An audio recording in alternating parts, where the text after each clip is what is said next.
பொறக்குதப்பா பசும்பால தாய்ப்பாலா நம்பு வந்தேண்ட பால்காரன் அடடா பசுமாட்ட பத்தி பாட போறேன் புது பாட்டு கட்டி ஆட போறேன்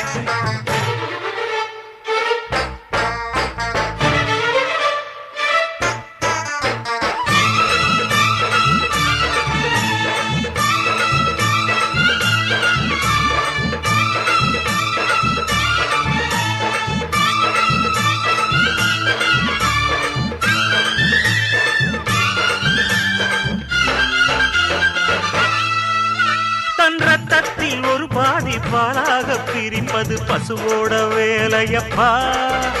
அது பிரித்தாலும் பாலோடு தண்ணீரை கலப்பது மனிதனின் மூளையப்பா தன் ரத்தத்தில் ஒரு பாதி பாலாக பிரிப்பது பசு